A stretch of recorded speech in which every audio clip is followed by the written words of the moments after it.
ദൈവത്തിൻ്റെ അതിപരിശുദ്ധമായ നാമം മഹത്വപ്പെടുമാറാകട്ടെ. Good news today Christian ചാനലിലേക്ക് എല്ലാവർക്കും യേശുക്രിസ്തുവിന്റെ നാമത്തിലുള്ള സ്നേഹവന്ദനത്തെ അറിയിക്കട്ടെ. നിങ്ങൾ എൻ്റെ ഈ ചാനൽ ദയവ് ചെയ്ത് സബ്സ്ക്രൈബ് ചെയ്യുക, മറ്റുള്ളവർക്ക് അത് ഷെയർ ചെയ്ത് കൊടുക്കുക. ഈ തലമുറയിൽ ദൈവത്തിൻ്റെ വാഗ്ദത്തങ്ങൾ അനേകർക്ക് ഒരു ആശ്വാസവും അനുഗ്രഹവും അവരുടെ ജീവിതത്തിലൊരു വിശ്വാസത്തിൻ്റെ മുന്നേറ്റവുമായി തീരുവാൻ തക്കവണ്ണം അത് കാരണമായി തീരട്ടെ. ഇന്ന് നാം ചിന്തിക്കുവാനായിട്ട് പോകുന്ന ദൈവത്തിൻ്റെ വചനം റോമർക്ക് എഴുതിയ ലേഖനം 4-ാം അധ്യായത്തിൻ്റെ 17-ാമത്തെ വാക്യമാണ്. റോമർ 4:17. മരിച്ചവരെ ജീവിപ്പിക്കുകയും ഇല്ലാത്തതിനെ ഉള്ളതുപോലെ വിളിക്കുകയും ചെയ്യുന്നവനായി താൻ വിശ്വസിച്ച ദൈവത്തിൻ്റെ ദൃഷ്ടിയിൽ അവൻ നമുക്കെല്ലാവർക്കും പിതാവാകേണ്ടതിന് തന്നെ ഞാൻ നിന്നെ ബഹുജാതികൾക്ക് പിതാവാക്കി വെച്ചു എന്ന് എഴുതിയിരിക്കുന്നുവല്ലോ.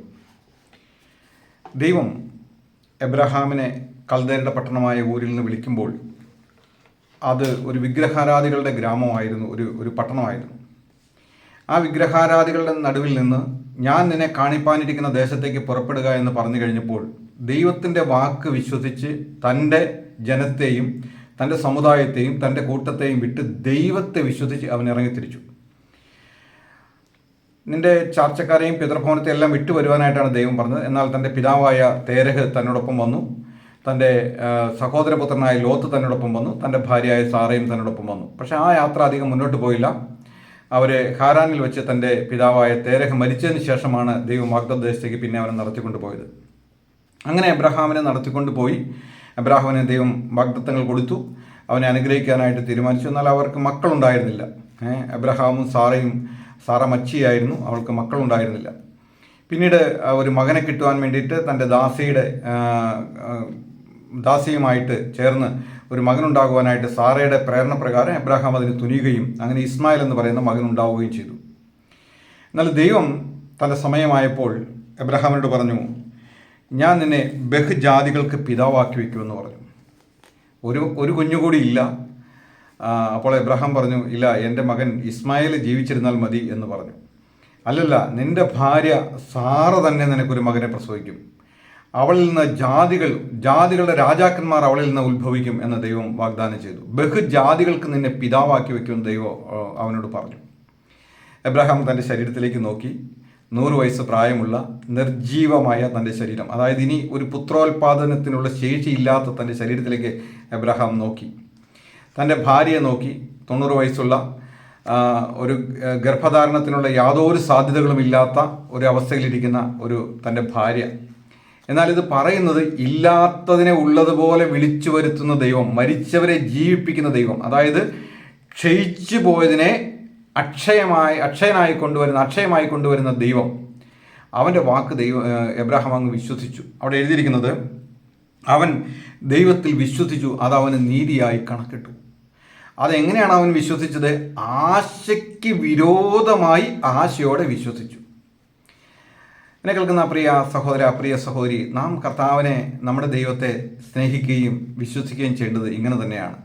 എന്തിനാണ് ഈ ദൈവവചനം രേഖയാക്കി നമുക്ക് നൽകിയിരിക്കുന്നത്? പഴയ നിയമത്തിലും പുതിയ നിയമത്തിലും നമുക്ക് രേഖയാക്കി ഇത് നൽകിയിരിക്കുന്നത് എന്തിനു വേണ്ടിയിട്ടാണ്? വിശ്വാസം കേൾവി മൂലമാണ് ഉണ്ടാകുന്നത്. എന്ത് കേൾവി മൂലം? നമ്മുടെ പിതാക്കന്മാർ, നമ്മുടെ മുൻപുണ്ടായിരുന്ന ദൈവത്തിൻ്റെ ദാസന്മാർ, അവർ ജീവിച്ച വഴികൾ, അവർ ദൈവത്തെ പ്രസാദിപ്പിച്ച വഴികൾ, അതെല്ലാം നാം കേൾക്കുമ്പോൾ, ആ ദൈവവചനത്തെ നാം ധ്യാനിക്കുമ്പോൾ നമുക്ക് വിശ്വാസമുണ്ടാകുന്നു. വിശ്വാസം കേൾവിയാൽ, കേൾവി ക്രിസ്തുവിൻ്റെ വചനത്താൽ വരുന്നു എന്ന് പറഞ്ഞു കഴിഞ്ഞാൽ റോമർ 10:17 നിങ്ങൾ വായിച്ചു നോക്കുക. വിശ്വാസം കേൾവിയാലും കേൾവി ക്രിസ്തുവിൻ്റെ വചനത്താലും വരുന്നു. അപ്പോൾ ഒരു മനുഷ്യൻ യേശു ക്രിസ്തുവിൻ്റെ വചനത്തെ കേൾക്കുമ്പോൾ അവന് വിശ്വാസം ഉണ്ടാകുന്നു. അങ്ങനെയാണ് വിശ്വാസം ഉണ്ടാകുന്നത്. ദൈവവചനം കേൾക്കുമ്പോൾ മാത്രമേ വിശ്വാസം ഉണ്ടാവുകയുള്ളൂ. ഇവിടെ ഇല്ലാത്തതിനെ ഉള്ളതുപോലെ വിളിച്ചു വരുത്തുന്ന ദൈവത്തെ അവൻ വിശ്വസിച്ചു. തൻ്റെ ഭാര്യയിലേക്കും തന്നിലേക്കും നോക്കിയിട്ട് അവൻ ആശയ്ക്ക് വിരോധമായി ആശയോടെ വിശ്വസിച്ചു. ഒരു ചാൻസും സാധ്യതയൊന്നുമില്ല. പക്ഷെ പറഞ്ഞിരിക്കുന്ന ദൈവമാണ്. അവനില്ലാത്തതിനെ ഉള്ളതുപോലെ വിളിച്ചു വരുന്ന ദൈവമാണ്. അവൻ വാക്കുമാറാത്ത ദൈവമാണ്. അതുകൊണ്ട് ദൈവം അവനെ വിശ്വസിക്കുകയും അത് അവന് നീതിയായിട്ട് കണക്കിടുകയും ചെയ്തു. പിന്നീട് സംഭവിച്ചത് നമുക്കറിയാം. അബ്രഹാമിൻ്റെ ഭാര്യയായിരുന്ന സാറ ഒരു മകനെ പ്രസവിച്ചു. അവനെ ഇസഹാക്ക് എന്ന് പേരിട്ടു. ദൈവം എത്രയോ വലിയവനായ ദൈവമാണ്. അവൾക്ക് ചിരിയുണ്ടാക്കി. വയസ്സുകാലത്ത് ഒരു കുഞ്ഞിനെ പ്രസവിക്കാൻ തക്കോണം ദൈവം അവൾക്ക് ചിരിയുണ്ടാക്കി. അപ്പോൾ നിർജീവമായി പോയ അവസ്ഥയിൽ നിന്ന് പുത്രോത്പാദനത്തിന് ശേഷി കൊടുക്കുവാൻ കഴിവുള്ളവനാണ് നമ്മുടെ ദൈവം, സർവശക്തനായ നമ്മുടെ ദൈവം. ഞാൻ എൻ്റെ കഷ്ടതയിൽ ഈ വചനങ്ങളെല്ലാം ധ്യാനിച്ചതാണ് എനിക്ക് ഒരു വിശ്വാസത്തിലുള്ള ഒരു വർധനവും ഒരു ധൈര്യവും എല്ലാം കിട്ടുവാനായിട്ട് ഇടയായിട്ട് തീർന്നത്. കഷ്ടകാലത്ത് ഞാൻ അധിക സമയം ദൈവവചനം വായിക്കുകയും ധ്യാനിക്കുകയും ചെയ്യുമായിരുന്നു. അത് എൻ്റെ ജീവിതത്തിലുള്ള ചില പരിശോധനകൾക്ക് മുൻപിൽ അതെനിക്ക് വിജയകരമായിട്ട് തീർന്നു. ഞാൻ വലിയ വിശ്വാസവീരനൊന്നും അല്ലെങ്കിലും ചില കാര്യങ്ങളൊക്കെ ഇതുപോലെയല്ല ഇതിൻ്റെ അടുത്ത് തന്നെ വിശ്വാസത്തിൽ നേടിയെടുക്കുവാൻ ദൈവം തന്ന കൃപയ്ക്കൊത്തവണ്ണം എനിക്ക് സാധിച്ചിട്ടുണ്ട്. അങ്ങനെ ഒരു അനുഭവ സാക്ഷ്യമാണ് ഇന്ന് ഞാൻ പറയുവാനായിട്ട് ആഗ്രഹിക്കുന്നത്.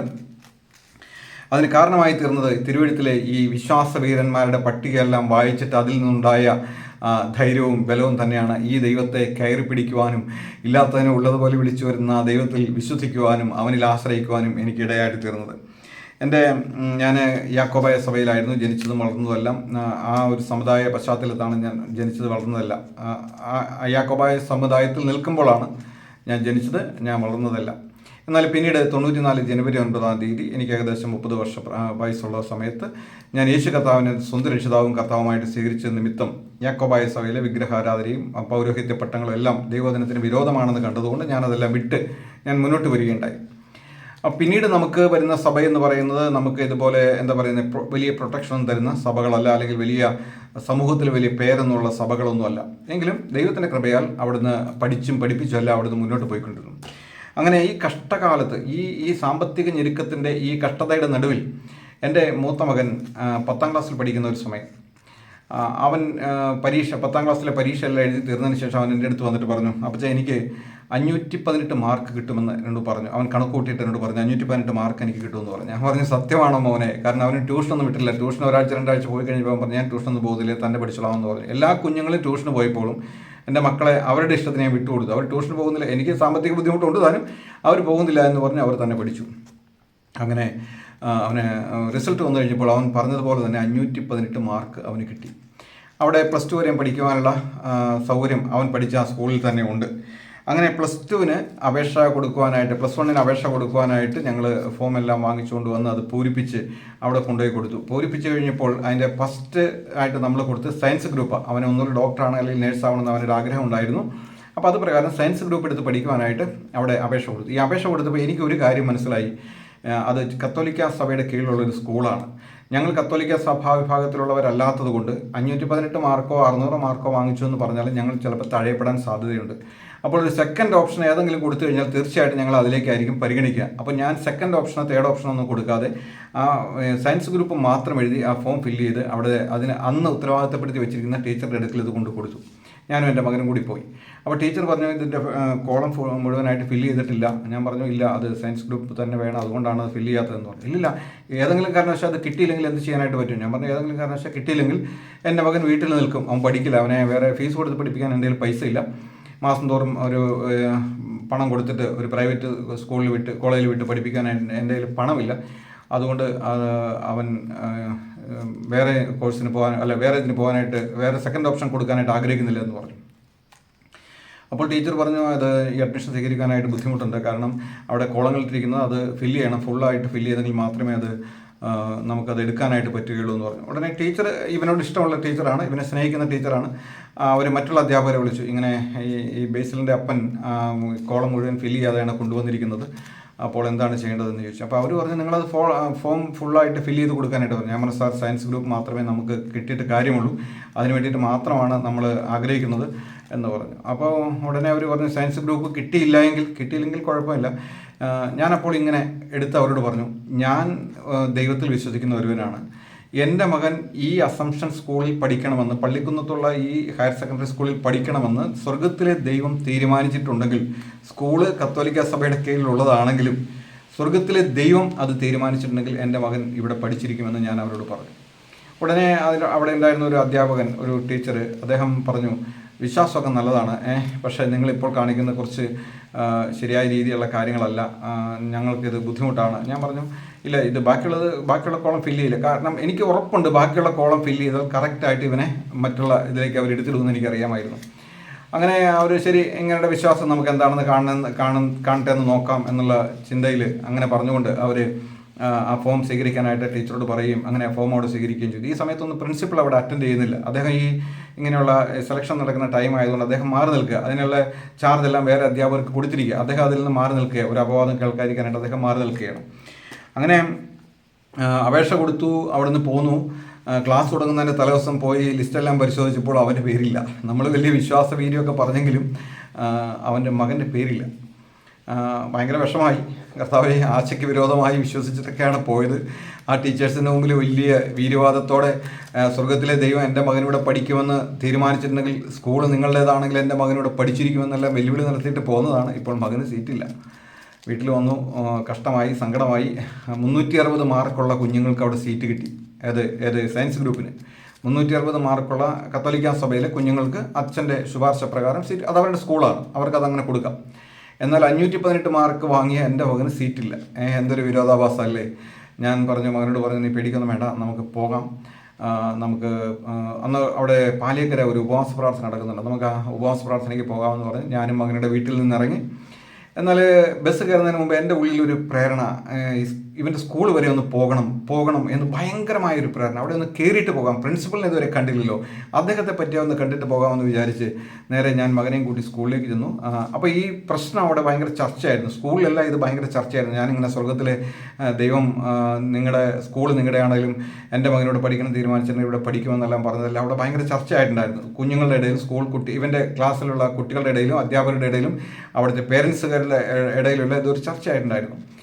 അങ്ങനെ പ്രിൻസിപ്പളിൻ്റെ റൂമിലേക്ക് ഞാൻ അനുവാദം ചോദിച്ച് കയറി ചെന്നു. അപ്പോൾ അദ്ദേഹം മകനെ അറിയുന്ന ആളാണ്.